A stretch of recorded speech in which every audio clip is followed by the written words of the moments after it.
Hello, അസ്സാം വലൈക്കും. ഇന്ന് ബീട്രൂട്ട് വെച്ചിട്ട് നല്ല അടിപൊളിയായിട്ടുള്ള ഒരു സൈഡ് ഡിഷിൻ്റെ റെസിപ്പിയാണ്. അപ്പോൾ നല്ല വെറൈറ്റി ആയിട്ടുള്ള ഒരു രീതിയിലാണ് കേട്ടോ ഇത് നമ്മൾ റെഡിയാക്കി എടുത്തിട്ടുള്ളത്. അപ്പോൾ ഞാനിവിടെ ചെറിയ 3 ബീട്രൂട്ടാണ് കേട്ടോ ഇവിടെ എടുത്തിട്ടുള്ളത്. അപ്പോൾ അതിൻ്റെ തൊലിയൊക്കെ കളഞ്ഞ് വൃത്തിയാക്കി എടുത്തതിന് ശേഷം ഇതുപോലെ ചെറിയ പീസുകളാക്കിയിട്ട് കട്ട് ചെയ്തെടുത്തിട്ടുണ്ട്. ഇനി ഇതിനെ നമുക്ക് മിക്സിയുടെ ജാറിലേക്ക് ഇട്ട് കൊടുക്കാം. ഞാനിവിടെ ചെറിയ ജാറിലിട്ടിട്ട് ചെയ്തെടുക്കുന്നത് കൊണ്ട് തന്നെ 2 ട്രിപ്പായിട്ടാണ് ചെയ്തെടുത്തിട്ടുള്ളത്. അപ്പോൾ ആദ്യം ഞാൻ പകുതി ബീട്രൂട്ട് മിക്സിയുടെ ജാറിലേക്ക് ചേർത്ത് കൊടുത്തതിന് ശേഷം അതിലേക്ക് ഒരു പിടി തേങ്ങ കൂടെ ചേർത്ത് കൊടുത്തിട്ടുണ്ട്. പിന്നെ ഇതിലേക്ക് 6-7 ചുവന്നുള്ളി ചേർത്ത് കൊടുക്കാം. പിന്നെ എരിവിനായിട്ട് ചേർത്ത് കൊടുക്കുന്നത് ഒരു പച്ചമുളകാണ്. അപ്പോൾ മുളക് പൊടി കൂടെ നമ്മൾ ഇതിലേക്ക് ചേർത്ത് കൊടുക്കുന്നുണ്ട് കേട്ടോ. അപ്പോൾ അതുകൊണ്ട് തന്നെ ഒരു പച്ചമുളക് ചേർത്ത് കൊടുത്താൽ മതിയാവും. അപ്പോൾ ഇത് വലിയ മുളകായതുകൊണ്ട് തന്നെ 2 പീസായിട്ട് ഒന്ന് കട്ട് ചെയ്തെടുത്തതിന് ശേഷമാണ് ഇതിലേക്ക് ചേർത്ത് കൊടുത്തിട്ടുള്ളത്. പിന്നെ ഇതിലേക്ക് നമുക്ക് പൊടികൾ ചേർത്ത് കൊടുക്കാം.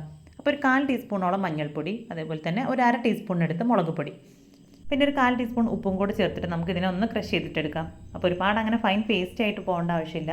ചെറിയൊരു തരിതരിയോട് കൂടി തന്നെ ആ ഒരു രീതിയിലാണ് കേട്ടോ നമുക്ക് കിട്ടേണ്ടത്. അപ്പോൾ ബാക്കിയുള്ളതും കൂടെ ഞാൻ സെയിം രീതിയിൽ തന്നെ ക്രഷ് ചെയ്തെടുക്കുന്നുണ്ട്. അപ്പോൾ ഈ ഒരു സമയത്തും ഇതിലേക്ക് കുറച്ചുകൂടെ തേങ്ങ ചേർത്ത് കൊടുത്തിട്ടുണ്ട് കേട്ടോ. ഇനി മസാലപ്പൊടികളും ചുവന്നുള്ളി പച്ചമുളകൊന്നും ഞാൻ ഈ ഒരു സമയത്ത് ചേർത്ത് കൊടുക്കുന്നില്ല. ഉപ്പ് മാത്രം കുറച്ചും കൂടെ ചേർത്തിട്ടാണ് ഇത് ക്രഷ് ചെയ്തെടുത്തിട്ടുള്ളത്. അപ്പോൾ അതാ നമ്മുടെ ബീട്രൂട്ട് മുഴുവനായിട്ട് ഞാൻ സെയിം രീതിയിൽ തന്നെ ചെയ്തെടുത്തിട്ടുണ്ട്. ഇനി അടുത്തതായിട്ട് നമുക്ക് സ്റ്റൗവിലൊരു പാൻ വെച്ച് കൊടുക്കാം. പാൻ നല്ല പോലെ ചൂടായി വന്നതിന് ശേഷം പിന്നെ ഇതിലേക്ക് 1.5 ടേബിൾ സ്പൂണോളം വെളിച്ചെണ്ണ ചേർത്ത് കൊടുത്ത് അതിലേക്ക് നമുക്ക് 1/2 ടീസ്പൂൺ കടുകിട്ടൊന്ന് പൊട്ടിച്ചെടുക്കാം. പിന്നെ ഇതിലേക്ക് ചേർത്ത് കൊടുക്കുന്നത് ഒരു തണ്ട് കറിവേപ്പിലയാണ്. അപ്പോൾ കറിവേപ്പില കൂടെ ചേർത്ത് കൊടുത്തതിന് ശേഷം നേരത്തെ നമ്മൾ ക്രഷ് ചെയ്ത് മാറ്റി വെച്ചിട്ടുള്ള നമ്മുടെ ബീട്രൂട്ട് മുഴുവനായിട്ട് ഇതിലേക്ക് ചേർത്ത് കൊടുക്കാം.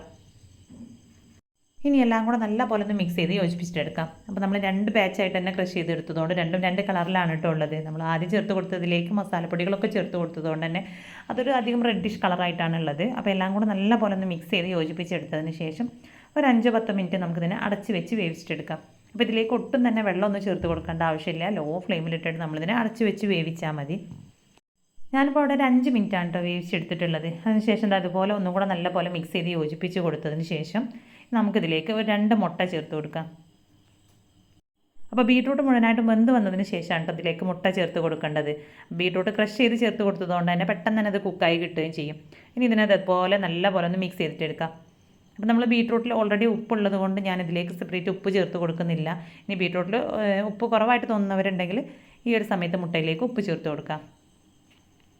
ഇനി ഈ ഒരു മുട്ടയുടെ മിക്സ് ബീട്രൂട്ടിൻ്റെ എല്ലാ ഭാഗത്തേക്കും എത്തുന്ന രീതിയിൽ നല്ലപോലെ തന്നെ മിക്സ് ചെയ്തെടുക്കണം കേട്ടോ. അപ്പോൾ കുറച്ചൊന്ന് ഫ്ലെയിം കൂട്ടി വെക്കുക. അപ്പോഴാണ് പെട്ടെന്ന് തന്നെ ഇത് ഡ്രൈ ആയിട്ട് കിട്ടുകയുള്ളൂ.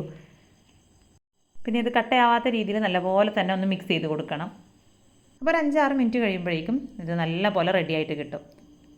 അപ്പോൾ ചോറിനും ചപ്പാത്തിയുടെ ഒക്കെ കൂടെ തന്നെ കഴിക്കാനും അതേപോലെ തന്നെ കുട്ടികൾക്ക് ലഞ്ച് ബോക്സിലൊക്കെ കൊടുത്ത് വിടാൻ പറ്റിയിട്ടുള്ള ഒരു അടിപൊളി ഐറ്റം തന്നെയാണിത്.